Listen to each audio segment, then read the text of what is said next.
Hello student. JEE main 2025 जो exam चल रहा है उसमें क्वाड्रेटिक का बहुत ही सिंपल क्वेश्चन पूछा गया है। तो क्वाड्रेटिक इक्वेशन ऐसा होता है जो दूसरे चैप्टर के साथ मिक्स होता है, लेकिन इस बार तो अकेला अकेला है क्वाड्रेटिक। कैसे आया है क्वाड्रेटिक? तो देखिए, इसमें पूछा जा रहा है कि product of all rational roots मतलब जितना भी रेशनल रूट्स आएगा सबको गुना करके बता दीजिए। अब इक्वेशन कैसा दिया हुआ है? तो इक्वेशन दिया हुआ है x square minus 9x plus 11 का स्क्वायर, यहाँ पे x माइनस 4 x माइनस 5 बराबर 3। तो हम देख पा रहे हैं कि सीधे क्वाड्रेटिक नहीं है, ये क्वाड्रेटिक के फॉर्म में बना सकते हैं। इसको कैसे बना सकते हैं? X square minus 9x plus 11 है, और यहाँ पे एक्स स्क्वायर ये x-4 और x-5 था, जब दोनों को गुना करेंगे तो x square minus 9x plus 20 आएगा। अब ये 3 का 3 हो गया। अब देखिए, ये दोनों काफ़ी सिमिलर है, x square minus 9x plus 11 x square minus 9x plus 20। अब हम देख रहे हैं कि डायरेक्ट क्वाड्रेटिक तो नहीं है, लेकिन हम अगर इसमें दोनों में से कुछ किसी चीज़ को t अगर मान ले तो हम डायरेक्ट क्वाड्रेटिक में जा सकते हैं। अब किसको मान सकते हैं t? तो हम देख रहे हैं कि स्क्वायर यहाँ पे लगा हुआ, स्क्वायर स्क्वायर जब लगा हुआ है तो अगर स्क्वायर के अंदर वाले को t मानेंगे तो आगे हमको जीवन में बहुत आसानी होगा कैलकुलेशन करने में। तो इसीलिए हम क्या कर दिए कि x square minus 9x plus 11 को कुछ नया वेरिएबल दे दिए नाम t। अब t अगर इसको मानेंगे तो x square minus 9x plus 20 जो है, 20 को क्या लिख सकते हैं 11 प्लस 9। तो इतना को अगर हम t मान रहे हैं तो ये पूरा क्या हो जाएगा t प्लस 9 हो जाएगा। तो हम क्या कर रहे हैं कि इसी एक्सप्रेशन से आगे बढ़ रहे हैं। इसी एक्सप्रेशन में क्या कर दिए, x square minus 9x plus 11 को t अगर माने हैं तो ये तो पूरा जो इतना बड़ा दिख रहा था वो एक नया नाम बन गया इसका t। तो t का स्क्वायर हो गया।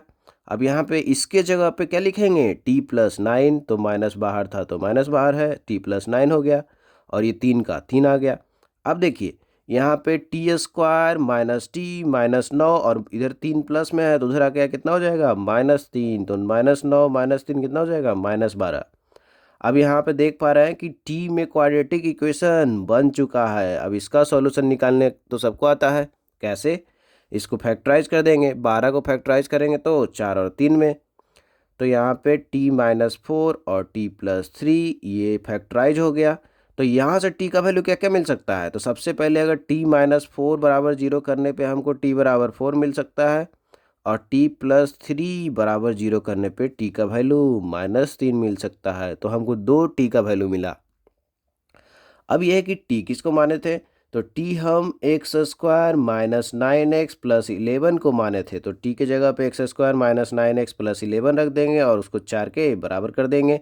तो देखिए, ये 4 जब उधर जाएगा तो 7 बन जाएगा। तो ये हमारा एक क्वाड्रेटिक इक्वेशन बन गया। उसी तरीके से हम t के जगह पे फिर से x square minus 9x plus 11 रख दिए, और इधर -3 है, और ये -3 जब उस साइड जाएगा तो क्या हो जाएगा 11 3 14। अब यहाँ पे देखिए, हमारे पास दो इक्वेशन बन चुका है क्वाड्रेटिक इक्वेशन। अब देखिए पूछा क्या था, अब पूछ दिया था कि बता दीजिए, क्या बता दीजिए, सारे रेशनल रूट का प्रोडक्ट। अब देखिए, अगर रूट पूछे तो रूट निकालने की ज़रूरत है, अगर सिर्फ प्रोडक्ट ऑफ रूट पूछे तो सीधे फॉर्मूला लगा सकते हैं। क्या फॉर्मूला लगा सकते हैं? अगर ये क्वाड्रेटिक इक्वेशन है तो प्रोडक्ट ऑफ रूट तो सीधे क्या हो जाता है c/a कांस्टेंट बटे एक्स स्क्वायर कोफिशिएंट। तो यहाँ पे इस क्वाड्रेटिक में कांस्टेंट कितना है 7, और यहाँ पे एक्स स्क्वायर कोफिशिएंट तो 1 है, तो इसका दोनों प्रोडक्ट ऑफ रूट जो आएगा वो 7 आएगा, और इस क्वाड्रेटिक का प्रोडक्ट ऑफ रूट क्या आएगा 14 आएगा। तो यहाँ पे प्रोडक्ट ऑफ रूट 14 है, और यहाँ पे प्रोडक्ट ऑफ रूट क्या है 7। लेकिन यहाँ पे प्रोडक्ट ऑफ रूट के साथ साथ एक नया नाम दे दिया रेशनल रूट, बस इसको चाहिए, सारा रूट का प्रोडक्ट नहीं पूछा है।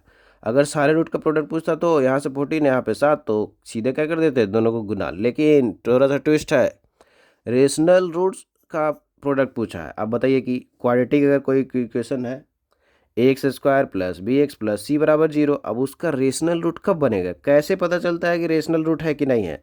तो इस तरीके से पता चलता है कि अगर कोफिशिएंट जो तीनों है वो रेशनल नंबर है पहले तो यहाँ पे तो सब रेशनल नंबर ही है, कहीं भी इरेशनल नंबर, इक्वेशन में कहीं भी इरेशनल नंबर नहीं दिख रहा है, तो सारा कोफिशिएंट रेशनल नंबर ही है। अब उसके बाद है कि डिस्क्रिमिनांट, जो डिस्क्रिमिनांट है वो कितना आ रहा है? डिस्क्रिमिनांट बी² माइनस 4ac आता है। तो यहाँ पे डिस्क्रिमिनांट निकाल चुके हैं, दोनों का डिस्क्रिमिनांट आया है, एक का 53 और एक का आया है 25। तो देखिए एक का डिस्क्रिमिनेंट आया है 53 और दूसरे का आया है 25, b² - 4ac करने पे।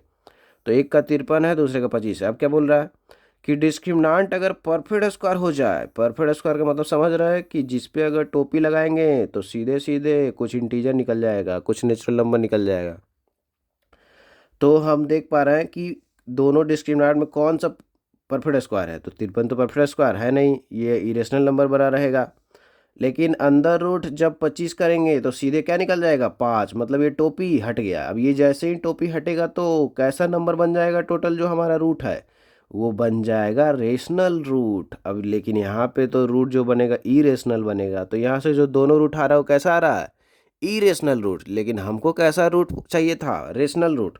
तो यहाँ से बस क्या मिल रहा है, रेशनल रूट। अब रेशनल रूट जो दोनों मिल रहा है उसके प्रोडक्ट कितना होगा 14। तो हमारा आंसर कितना आ गया 14। तो देखिए इसमें काफ़ी डिटेल में एनालिसिस करके बताया गया है कि क्वेश्चन कैसे सोल्व करेंगे। तो ये तो बहुत सिंपल ही क्वेश्चन था जिसका कि हम लोग आंसर निकाल चुके हैं।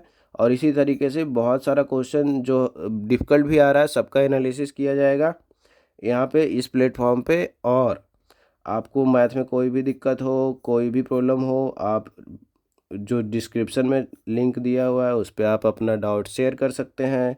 आपका सारा डाउट क्लियर किया जाएगा। और थ्योरी में भी कोई दिक्कत हो उस पर क्लियर किया जाएगा। और बच्चों का ये प्रॉब्लम होता है कि मैथ का क्वेश्चन नहीं बनता है, तो मैथ का क्वेश्चन बनाने का तरीका बताया जाएगा। उसमें अपना कॉन्सेप्ट कैसे लगाएं, किस तरीके से स्टेप फॉलो करें, किस तरीके से एक एक चीज़ को अप्लाई करें। क्योंकि यहाँ पे एप्लीकेशन है, यहाँ पे थ्योरी जानने से उतना कोई फ़ायदा नहीं है। तो सारा कुछ बताया जाएगा, बस इस प्लेटफॉर्म से जुड़े रहें और अपना डाउट बताते रहें।